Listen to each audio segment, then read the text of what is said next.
Lord, for his wife, because she was barren. And the Lord was entreated of him, and Rebekah, his wife, conceived. They go 20 years without having a child. And the whole time, or at some point or another, Isaac is praying on behalf of his wife. That's a long time to stay faithful in prayer. And the word entreated here has the word to burn incense in worship. That means literally to listen in prayer. It's a beautiful thing that this husband would see the need of his wife. Obviously, it's a need of his own. If she doesn't have children, then their family name doesn't go on. But unfortunately, at that time in the world, if a woman could not have children, the culture was not very compassionate. It was considered a shameful thing, and we seem to live in a day maybe where that's starting to flip, right? If you have kids, what a shame. You've given up everything. And but this husband goes to God and prays to God on behalf of his wife. It's just a good thing to be reminded of. The spouse is praying for one another. That's a big deal, right? If the righteous prayers of a man availeth much, it'd be nice to know that if your husband or wife are righteous and they're praying for you, that's not something to be dismissed. And so many problems happen when husbands and wives no longer pray or care for one another or actually at odds with one another. And of course, we're going to see that in this chapter, not too long. But Isaac goes and prays, and the Bible says that Rebekah, she conceives, and she is now pregnant in verse 22. And the children struggled together within her, and she said, if it be so, why am I thus? Which is another way of saying, why is this happening to me, right? Of course, all humans ask this question at some point or another. And then, of course, too, as a follower of Jehovah, this thing that you pray for and God gives you, and then it comes with great discomfort. You know, these children warring inside of her womb, that could not have felt good. Probably a lot of sleepless nights, probably affected her diet, I'm sure. She wants to know what's going on. Now, look at verse 23, or verse 22. She went to inquire of the Lord. Now, the Bible tells us that Sarah, Isaac's mother, was a woman of faith. But if I'm not mistaken, this is the first time in the Old Testament, with the exception of Eve, that we have a woman speaking to God. That's pretty amazing. So she takes it on her half. I will go pray to God. And then it says that God then, verse 23, the Lord said unto her. So we have God communicating with this woman.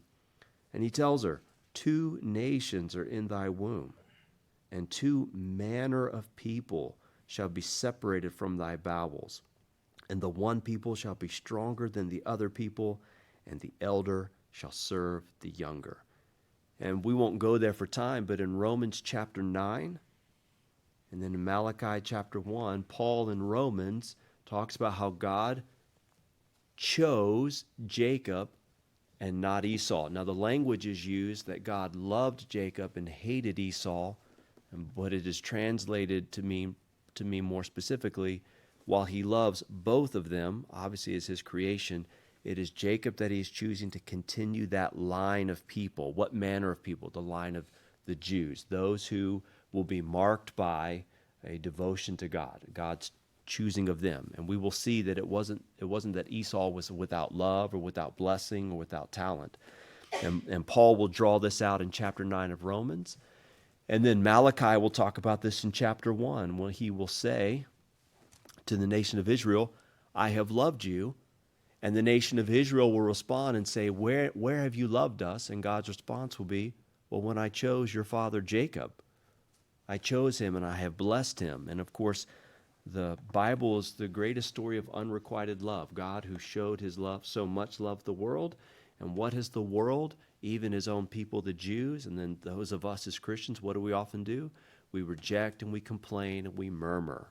And God just stands there and says, there's too much evidence here that I love you, even if I've chosen the Jews over any other people. So God tells her, you have 2 complete nations in your womb, and the younger child will be the ruler of the older. So God flips that order of the ancient world. And this is quite significant, because if Isaac is praying for his wife, This means they have a relationship where they're talking to one another. I'm sure, as Henry Morris and several other scholars have noted, Rebekah would have told Isaac, here's what God told me, that out of my womb are going to come two young men, that they're going to have two completely different paths, and it's the younger that will be the master. So that means the birthright should probably go to the younger son. And that's significant. In fact, I think Henry Morris will take it a step further to say not only did Isaac know about this, Henry Morris claims that it's possible that Esau and Jacob grew up knowing this as well, that the parents might have made that very clear to them. I don't know about that, but I'm certainly confident that Isaac knew, okay, God has chosen the younger child. So we go to verse 24. And when her days were to be delivered, behold, there were twins in her womb. And the first came out red all over like a hairy garment, and they called his name Esau, which means red and hairy. All right. And then we have in the next verse, verse 26, and after that came his brother out, and his hand took hold on Esau's heel, and his name was called Jacob, which means heel snatcher, supplanter, or line skipper. Right? You're here, and I'm behind you, and I'm going to grab on and get your place. Right? That's a fascinating name. And it says that Isaac was 80 years old when Rebekah bare their children. So Isaac is 60 years old. They had gone 20 years without having kids. And even though they're twins, we're going to see a difference in their looks, right? We know the story well enough to know that Jacob was not a hairy man. More than likely was probably not as red either. But they shared some similarities in their look, right? But clearly there was a distinction in their physical appearance. And then we'll see some distinctions in their personalities as we go into verse 27.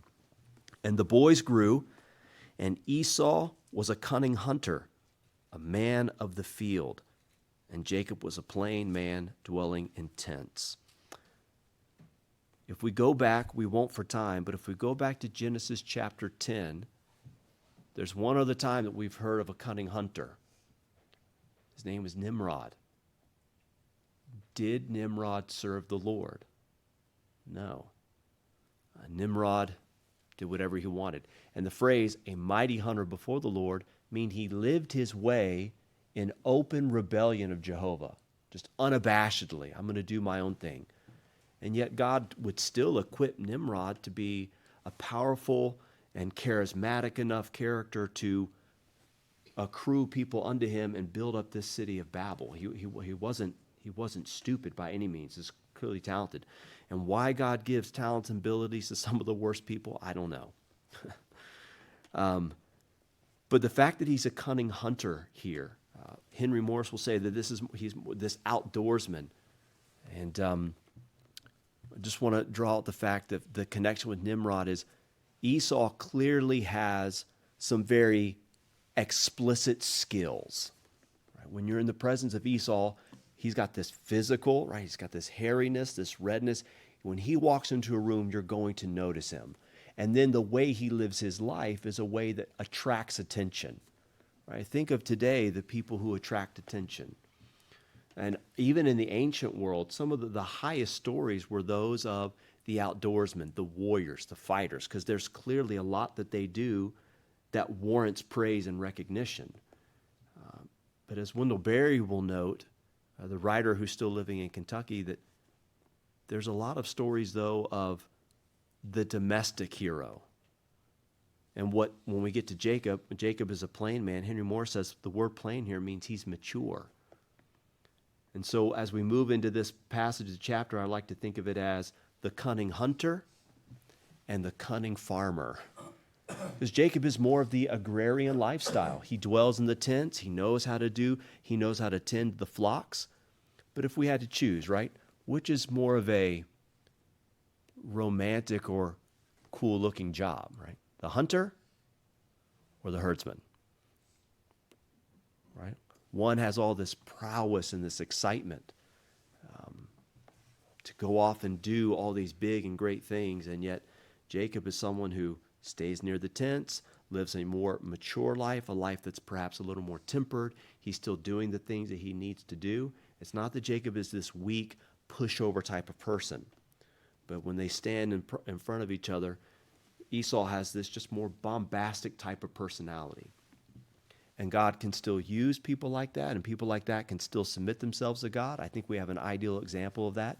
Two people in the New Testament, Peter and Paul. I mean, Paul was nothing to look at physically, but man, you get him in a lectern or you get him writing, that man had some power, right? And yet both of these people would bring those passions into submission to God, and God would work with them through that. So it's not bashing people of that personality, but Esau represents that type of character who has, look at all my abilities, look at everything I can do, I'm getting recognized for this thing, and I will just kind of follow along and do what I want. And Jacob is more tempered, right? I'll take care of these things. So we get to verse 28.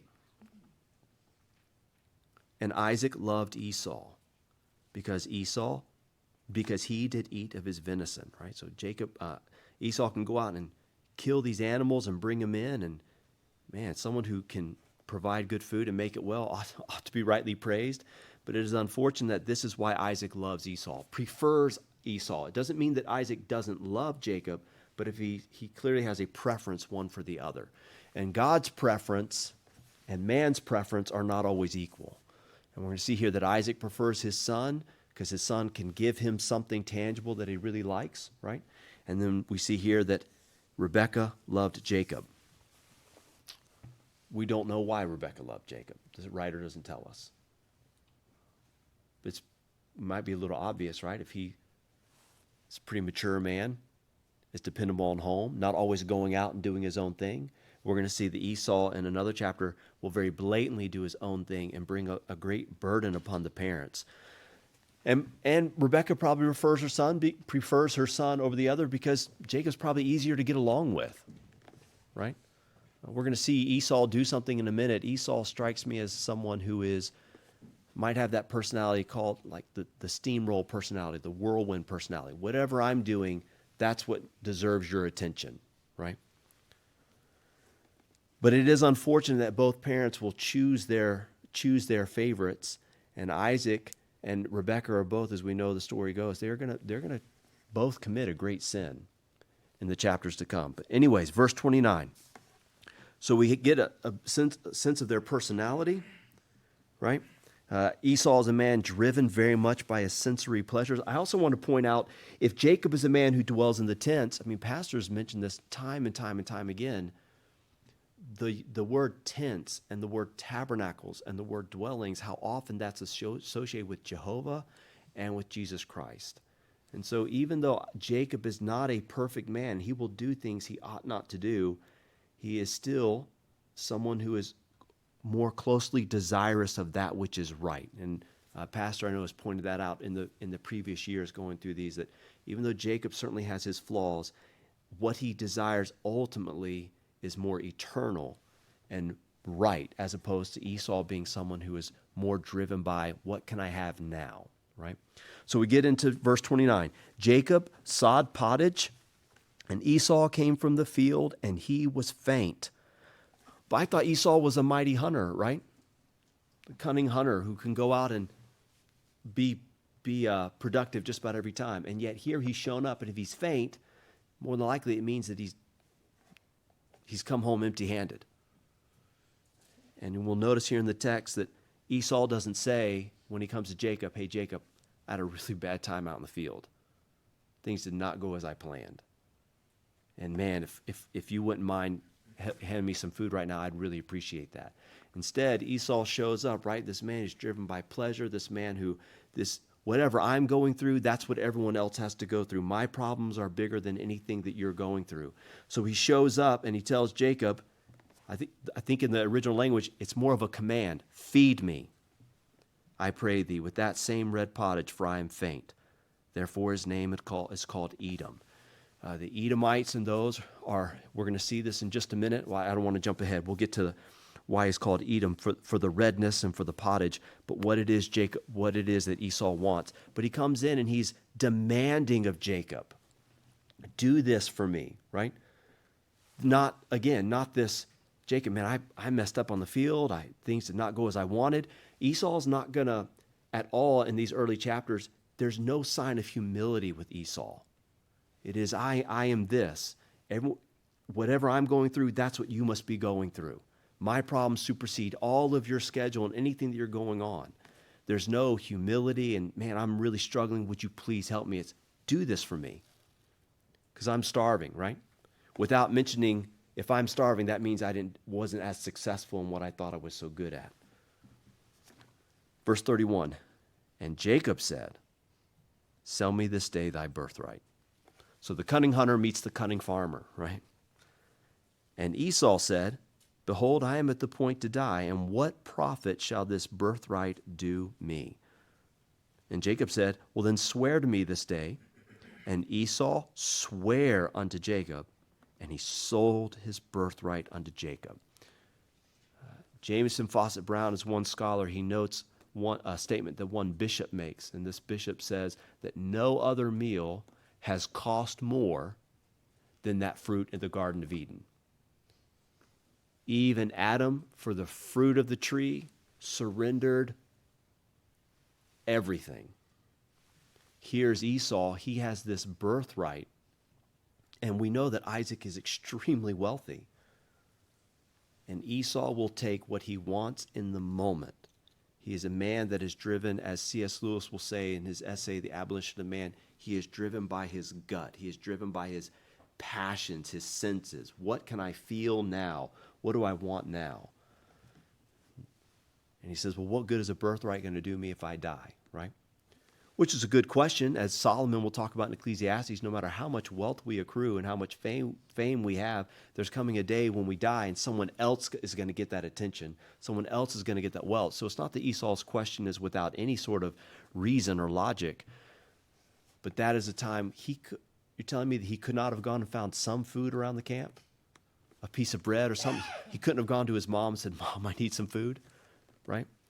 Instead, he is driven by that moment. He is lusting after that which he wants. And this is a great example of what temptation can be, right? Especially a temptation of the senses. And we can know that something is not right for us, and yet that pleasure that it will bring us in the moment, if we can just think past that and think through that and pray through that, and as Joseph maybe flee from the situation, the benefits to come far outweigh what brief pleasures we will have. And I think of Macbeth, when he's tempted by the witches. They tell him, you'll be king. They tempted that ego of his. Oh, I would love to be king. And then he starts to plot the murder of his cousin, King Duncan. And then when Lady Macbeth comes to Macbeth and starts to just really belittle the guy. Man, you're a coward. You're not a real man. You don't really love me if you're not willing to commit murder for me. I would kill my own child for you. That's some serious temptation. Right? As I've told students at Bluefield State as we've studied Macbeth, how would that story have gone? Things go badly for Macbeth. How badly would they have gone if he had told his wife no? You try telling your wife no. Try telling your husband no. When you know it's something they're wrong on. Probably going to be sleeping in different rooms at night and not talking for a while. But the end game, ideally, is much better than what it can lead to. And here Esau, driven by his pleasures, gives up his birthright for a pot of soup. And yes, I'm with most scholars that say here, Jacob should not have done this. He should not have leveraged that. But he's not being deceptive right now. He's just being very openly leveraging. Okay, you're hungry? Give me your birthright. And I think it's Henry Morris who noted that in Syria there were tablets that were uncovered that an heir, a firstborn, could give away however much of his birthright or all of it that he wanted to the next in line. Because I saw, when I was reading this text, I was wondering, I wonder if Esau even had the authority to give up his inheritance. Is that not something he'd probably have to get approved of his father? No, that's possible. Being a Jewish culture, it's slightly different. But in Syrian culture, if you're the heir, then you have the authority to do with that inheritance what you wanted to. And he's going to give that up. And so we have here that very tragic verse here, verse 34. Then Jacob gave Esau bread and pottage of lentils, and he did eat and drink, and rose up and went his way. Thus Esau despised his birthright. And we will end here by just referencing Isaiah chapter 53. The same word used that Esau despised his birthright is the same word used in Isaiah 53 when it talks about the Messiah being despised and rejected. He was not wanted. The Jews did not want the birthright they had been given. And yet, when we think about in the ancient world, the heir had the opportunity to give as much inheritance away as he wanted to. We go into the New Testament, and what do we learn about Christ? That when our faith is in Christ, we are now joint heirs with Christ. To be what? To be at peace with God. The great birthright that all human beings have, because we are made in the image of God, that birthright sitting out there to us that we can be reconciled and be at peace with God. That is the highest good any of us could want. But it's easy to let pride get in the way. It's easy to let our sensual nature get in the way of that. And that, man, we see that time and time again throughout all of Scripture. Pride, a submission to one's sensory pleasures, a lack of trust ultimately will get in the way of that. And this is what Esau's done. He surrendered his birthright. And so, ending on that sad note with Esau, but also trying not to overlook the fact, if everything comes back to Christ, how great a God is Christ to say that you can be joint heirs with me if you put that trust in me. And so we'll come back next week, and we'll look at the next chapter. I don't think will take as long, but it's a chapter that I completely didn't even know was in the Bible. It's this, every time I've thought about or read or heard the story of Jacob and Esau, we have this instance where Jacob leverages with Esau. Esau makes a terrible decision. And then we jump to Isaac's about to die, and he tells Esau, it's time for me to give you your birthright. Which on a footnote, that's when Esau should have said, Dad, I already gave it away, right? But Esau was fine to be deceptive to his brother. But this chapter that comes between them, it's a very rich passage. And there's just one main idea I want to look at next week when we come back. But we learn something, even though Isaac is going to make some flaws in preferring one son over the other, and we know what he does with the birthright, he also does some good things in his life. And this next chapter coming up is an example of some of the good that Isaac does. And we'll look at that next week. All right? Thank you.